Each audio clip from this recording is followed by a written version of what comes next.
సిరిసిల్ల జిల్లా కేంద్రంలో స్థానిక అంబేద్కర్ చౌరస్తాలో పార్లమెంట్ సాక్షిగా భారత రాజ్యాంగ నిర్మాత డాక్టర్ బిఆర్ అంబేద్కర్ గారిపై అనుచిత వ్యాఖ్యలు చేసిన కేంద్ర హోంశాఖ మంత్రి అమిత్ షాను తన మంత్రి పదవి నుంచి తొలగించాలని అనుచిత వ్యాఖ్యలకు నిరసనగా అంబేద్కర్ చౌరస్తాలో దిష్టిబొమ్మ దహనం చేయడానికి ప్రయత్నించారు.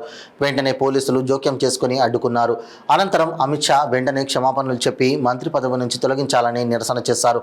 ఈ సందర్భంగా కేవీపీఎస్ జిల్లా కార్యదర్శి ఎర్రవెల్లి నాగరాజు, డిఐఎఫ్ఎఫ్ జిల్లా కార్యదర్శి మల్లారపు అరుణ్ కుమార్, ఎస్ఎఫ్ఐ జిల్లా కార్యదర్శి మల్లారపు ప్రశాంత్, సిఐటియు జిల్లా కార్యదర్శి కోడం రమణలు మాట్లాడుతూ కేంద్ర హోంశాఖ మంత్రి అమిత్ షా డాక్టర్ బిఆర్ అంబేద్కర్ను పార్లమెంట్ సాక్షిగా అవమానించారని, ఎగతాళి చేసి అహంకారపూరితంగా మాట్లాడారని అంబేద్కర్ వాదులు, ప్రజాస్వామికవాదులు ప్రజలు ఖండించాలని అన్నారు. అదేవిధంగా బీజేపీకి అంబేద్కర్ పట్ల ఉన్న ప్రేమను పార్లమెంట్ సాక్షిగా అమిత్ షా తెలియజేశారని అన్నారు. ఈ దుర్మార్గమైన, దారుణమైన అహంకార చర్యను అందరూ ఖండించాలని, అమిత్ షా అంబేద్కర్ రాసిన రాజ్యాంగ ఫలితంగా పార్లమెంటులో కూర్చున్నారని, మంత్రి పదవి అనుభవిస్తున్నారని, అది మర్చిపోయి ఇలా మాట్లాడడం సిగ్గుచేటని అన్నారు.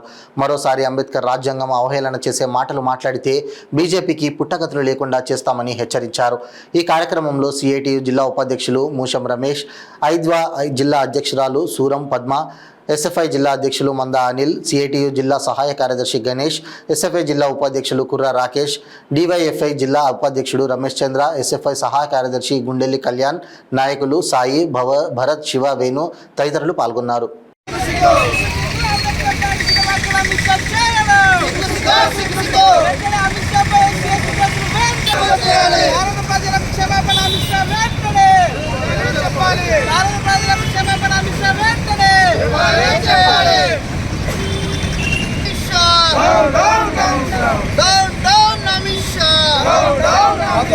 బీజేపీ విధానాలు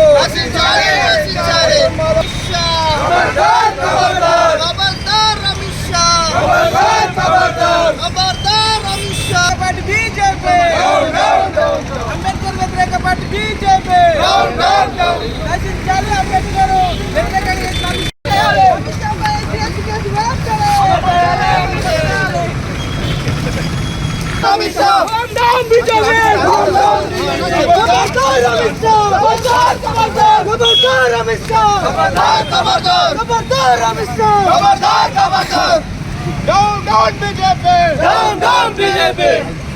ప్రపంచ మేధావి భారతరత్న డాక్టర్ బిఆర్ అంబేద్కర్ గారు మరి మొన్న పార్లమెంట్లో అమిత్ షా గారు అనుచిత వ్యాఖ్యలు చేయడాన్ని ప్రజా సంఘాల ఆధ్వర్యంలో మేము తీవ్రంగా ఖండిస్తూ ఉన్నాం. దాన్ని నిరసిస్తూ ఈరోజు మన రాజన్న సిరిసిల్ల జిల్లా కేంద్రంలో అంబేద్కర్ సాక్షిగా అమిత్ షా దిష్టిబొమ్మ దగ్ధం చేయడం కోసం ప్రజా సంఘాల అందరం కూడా రావడం జరిగింది. దీన్ని స్థానికంగా ఉన్నటువంటి పోలీసులు అడ్డుకోవడాన్ని కూడా మేము తీవ్రంగా ఖండిస్తూ ఉన్నాం. ఈరోజు ముఖ్యంగా భారత రాజ్యాంగాన్ని రచించినటువంటి డాక్టర్ బిఆర్ అంబేద్కర్ గారు అదే రాజ్యాంగం మీద ప్రమాణం చేసి ఈరోజు పార్లమెంట్లో అడుగుపెట్టినటువంటి అమిత్ షా గారు ఈరోజు అంబేద్కర్ పైన అనుచితమైనటువంటి వ్యాఖ్యలు చేయడాన్ని మేము తీవ్రంగా ఖండిస్తూ ఉన్నాం. ఈరోజు ముఖ్యంగా అంబేద్కర్ అంటే ఈరోజు బీజేపీ ప్రభుత్వానికి పట్టనటువంటి పరిస్థితి ఉంది.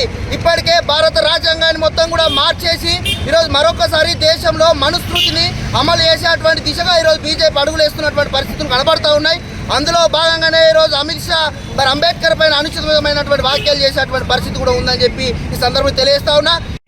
మొన్నటి రోజున పార్లమెంటు సమావేశంలో కేంద్ర హోంశాఖ మంత్రి అమిత్ షా గారు ఏకవచనంతో అంబేద్కర్ అంబేద్కర్ అంబేద్కర్ అని చెప్పి అంబేద్కర్ మొక్కితే ఏమొస్తుంది, ఇగో భగవంతుని మొక్క అని చెప్పడం జరిగింది.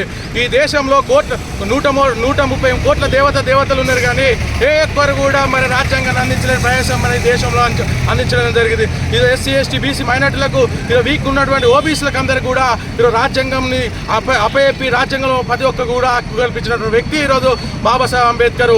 ఈరోజు చాలా వ్యక్తుల మీద యూనివర్సిటీలో కావచ్చు, ఎక్కడ కావచ్చు మొత్తం కేంద్రంలో వచ్చినటువంటి బీజేపీ మొత్తం కూడా దేశద్రోహం కేసు పెట్టడం జరిగింది. ఎందుకు ఈరోజు అంబేద్కర్ గారిని అవమానపరిచినటువంటి వ్యక్తి అమిత్ షా పైన దేశద్రోహం కేసు పెట్టాలని ఈ సందర్భంగా హెచ్చరిస్తున్నాము. ఎందుకంటే ఈ దేశం మనస్ఫూర్తితో నడుస్తుంది. అమిత్ షా ఏదైతే మాట్లాడిండో వెనక్కి తీసుకోవాలి. మరి పార్లమెంట్ సాక్షాత్ని బర్తరఫ్ చేయాలి.